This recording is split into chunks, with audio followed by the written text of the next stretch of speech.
नमस्कार दोस्तों, मैं सीए विमल शर्मा इस वीडियो में आपका स्वागत करता हूं और उम्मीद करता हूं कि कोविड के इस दौर में आप और आपकी फैमिली पूरी तरीके से स्वस्थ होगी और सुरक्षित होगी। दोस्तों, म्यूचुअल फंड का नाम तो आपने सुना ही होगा और इसके ऐड भी आपने टीवी में बहुत से देखे होंगे। उन ऐड में एक चीज़ हमेशा आती है कि म्यूचुअल फंड सही है और इसके साथ ही एक डिस्क्लेमर भी दिया हुआ होता है कि mutual fund investment are subject to market risk.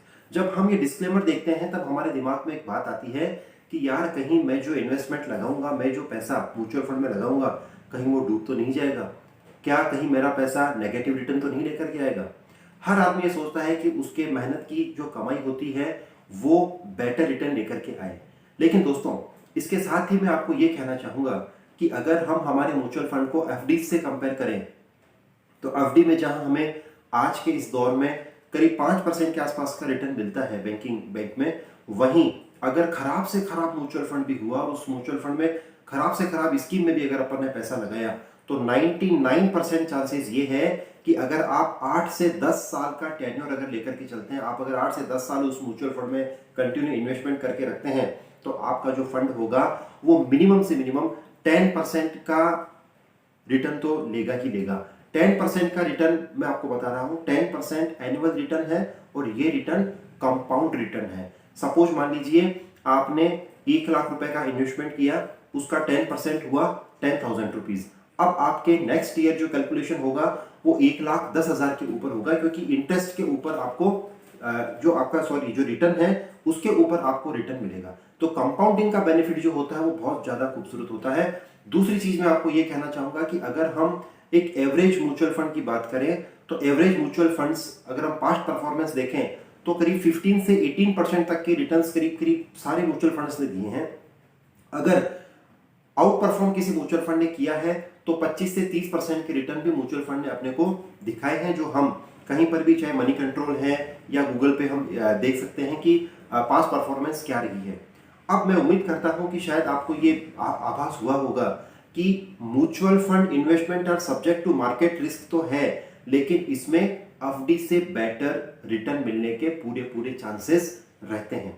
अब दोस्तों, मैं आपको ये बताना चाहूंगा कि म्यूचुअल फंड है क्या और म्यूचुअल फंड काम कैसे करता है और हम म्यूचुअल फंड में इन्वेस्टमेंट कैसे कर सकते हैं। दोस्तों, म्यूचुअल फंड में ऐसा होता है, सपोज मान लीजिए मेरे को 1,000 रुपीज इन्वेस्ट करने हैं। अब 1,000 रुपीज अगर मैं इक्विटी मार्केट में इन्वेस्ट करना चाहता हूं तो मुझे डाइवर्सिफिकेशन नहीं मिल पाएगा। सपोज मान लीजिए कि मेरे को एमआरएफ टायर का शेयर परचेज करना है तो वो खुद जो शेयर है वही करीब 80,000 के ऊपर है, तो मैं वो शेयर परचेज नहीं कर सकता। इसी तरीके से मारुति का शेयर भी मैं नहीं ले सकता। तो एक तरीके से मैं अपने फंड को डाइवर्सिफाई नहीं कर सकता। उस फंड को डाइवर्सिफाई नहीं कर पाने की रीजन से मेरे को हो सकता है कि मेरा जो मार्केट पे जो मैं डायरेक्ट पैसा लगाता हूं उसमें मेरे को लॉस हो जाए या उतना रिटर्न ना मिल पाए जितना मैं म्यूचुअल फंड में कमा सकता हूं। तो म्यूचुअल फंड एक ऐसी कंसेप्ट है जिसमें खूब सारे लोगों के ऐसे 1,000 रुपीज पैसा इकट्ठा करके एक फंड बनाया जाता है जिसको एयूएम कहा जाता है, असेट अंडर मैनेजमेंट। और जो कंपनियां होती है उनको कहा जाता है एएमसी, असेट मैनेजमेंट कंपनीज। तो असेट मैनेजमेंट कंपनीज जो होती है वो फंड हाउस, उनको लेमैन में फंड हाउस बोलते हैं। जो असेट मैनेजमेंट कंपनीज होती है उसमें अलग अलग निवेश के विकल्प होते हैं, हमें किस फंड में पैसा लगाना है। ये भी एक भ्रांति है कि सिर्फ म्यूचुअल फंड जो होते हैं वो इक्विटी में ही पैसा लगाते हैं, ऐसा नहीं है। म्यूचुअल फंड में अलग अलग प्लान होते हैं, आपको इक्विटी प्लान लेना है, आपको डेट प्लान लेना है या आपको इन दोनों का कॉम्बो लेना है, हाइब्रिड प्लान लेना है।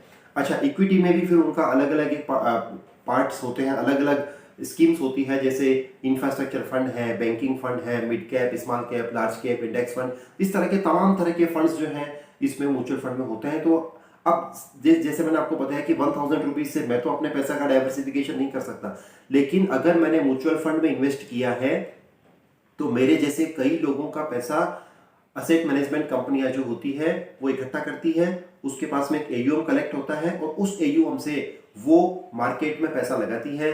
वो अलग अलग तरीके के फंडामेंटल्स देख करके शेयर्स परचेज करते हैं, मार्केट में पैसा लगाते हैं और डाइवर्सिफिकेशन का बेनिफिट हमें उसमें मिलता है। एक बात और यहाँ पे मैं जोड़ना चाहूंगा कि जब हम डायरेक्ट इक्विटी मार्केट में पैसा लगाते हैं तो हमें शेयर्स मिलते हैं और जब हम म्यूचुअल फंड में पैसा इन्वेस्ट करते हैं तो उसकी एवज में हमें यूनिट्स अलॉट होती है, और जब रिडेम्पशन का टाइम आता है तब उस यूनिट्स की जो एनएवी होती है, जो नेट असेट्स वैल्यू होती है, उसके अकॉर्डिंग हमें पैसा वापस मिलता है।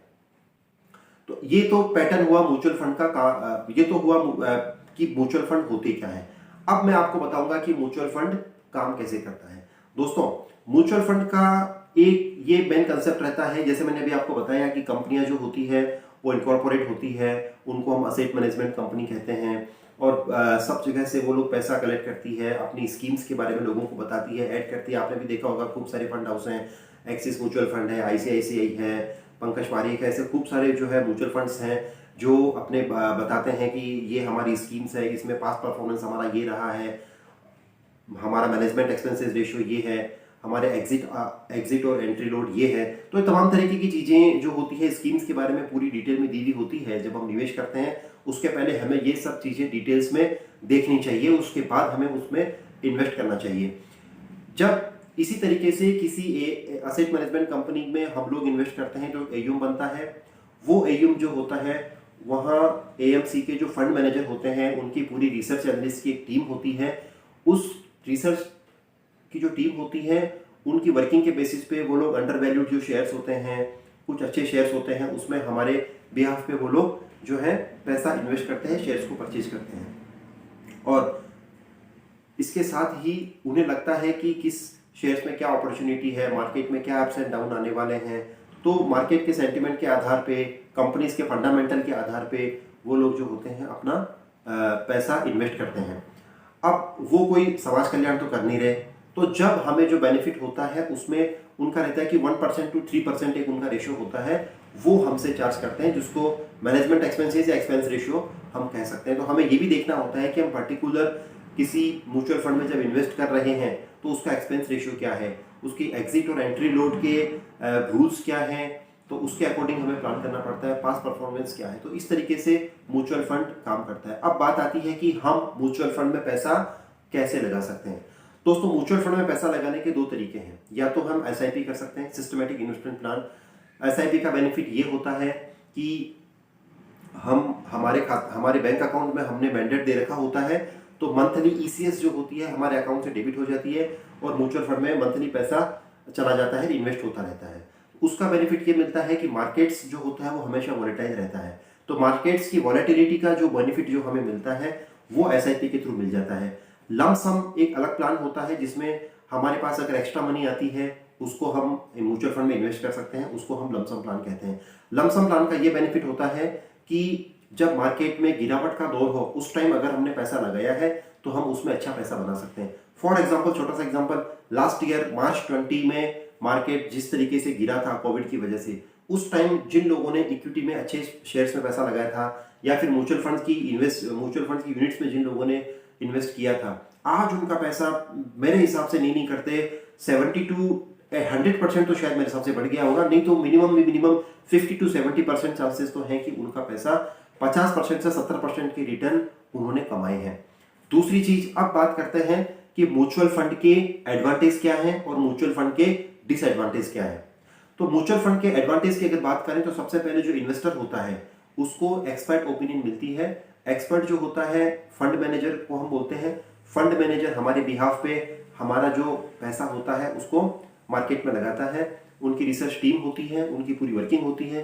तो हमें ये देखने की जरूरत नहीं है कि हमें कौन सा शेयर परचेज करना है, कौन सा नहीं करना, कब हमें परचेज करना है, कब शेयर को बेचना है, मार्केट में आज की डेट में अंडर वैल्यू शेयर कौन से हैं, आउट परफॉर्म कौन सा शेयर कर रहा है, बैलेंस शीट्स हैं, फंडामेंटल्स देख करके जो हैं उनके प्राइस अर्निंग रेशियोज हैं, उनका जो है ऑपरेटिंग रेशियोज हैं, जो क्वार्टर के जो नतीजे आते हैं वो किस तरीके से है। तो ये काफ़ी लंबी चौड़ी एक इसमें वर्किंग होती है, एक नॉलेज होता है जो गेन करना पड़ता है। नॉलेज गेन करने के लिए टाइम लगता है, और इसके ऊपर भी हम आगे फ्यूचर में वीडियो बना देंगे ताकि आप भी थोड़ा इसमें एक बेसिक लेवल पे आप सीख सकें कि किस में इन्वेस्ट करना चाहिए और किस में थोड़ा सा हमें एक बार बचना चाहिए।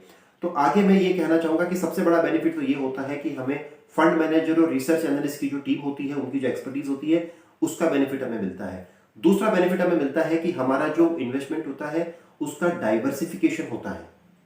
डाइवर्सिफिकेशन कैसे होता है? आज सपोज मान लीजिए मैंने एसआईपी शुरू करी 5000 रुपीज की, लेकिन 5,000 रुपए की एसआईपी में भी मैं मारुति का शेयर परचेज नहीं कर सकता, क्योंकि आज की डेट में मारुति का शेयर जो है करीब 6,500 के आसपास में ट्रेड कर रहा है। मैं अमारफ का शेयर तो सोच ही नहीं सकता, वो 80,000 के ऊपर ट्रेड कर रहा है। तो इस तरीके से मैं डाइवर्सिफाई नहीं कर सकता। बट अगर मैं 5,000 रुपए मेरी म्यूचुअल फंड स्कीम में अगर इन्वेस्ट करता हूं, तो जो फंड मैनेजर होंगे वो उस 5,000 रुपए के और जैसे लोगों के पैसा वहां पे आया हुआ रहेगा, उस पैसे को इन्वेस्ट करेंगे, तो मेरे 5,000 रुपए जो होगा वो हो सकता है कि 50 तरीके की कंपनियों में इन्वेस्टमेंट रहेगा, उसका मुझे यूनिट्स मिलेगा। तो मेरे जो 5,000 रुपए का जो मैंने इन्वेस्टमेंट किया, उसका मुझे डाइवर्सिफिकेशन का बेनिफिट भी मिल गया। और दूसरी चीज ये होती है कि हमें बार बार मार्केट को ट्रैक नहीं करना पड़ता, हमेशा ये नहीं देखने पड़ते कि भी क्या फंडामेंटल चल रहे हैं, किसमें उतार चढ़ाव है, क्या आ रहा है। हम हमारा जॉब है, हमारा जो भी बिजनेस है उसमें कंटिन्यू फोकस कर सकते हैं। हमें इस फील्ड में जो है ज़्यादा एक्स्ट्रा सॉफ्ट लगाने की रिक्वायरमेंट नहीं रहती। अब बात करते हैं डिसएडवांटेजेस की। तो दोस्तों डिसएडवांटेज की अगर बात की जाए तो सबसे बड़ा डिसएडवांटेज अगर कहने को है तो वो एक मैनेजमेंट एक्सपेंसेस को लेकर के हम कह सकते हैं कि जो भी इसमें 1 to 3% का जो चार्जेस होता है, जो मेरे हिसाब से तो नॉमिनल है, कोई ज़्यादा नहीं है, क्योंकि इसी 1 to 3% में हमें एक एक्सपर्ट ओपिनियन मिल जाती है। तो मेरे हिसाब से ये कोई बड़ा डिमेरिट्स नहीं है। लेकिन एक पॉइंट्स अगर अपन बात करें तो इसके ऊपर लोग जो है फोकस करते हैं।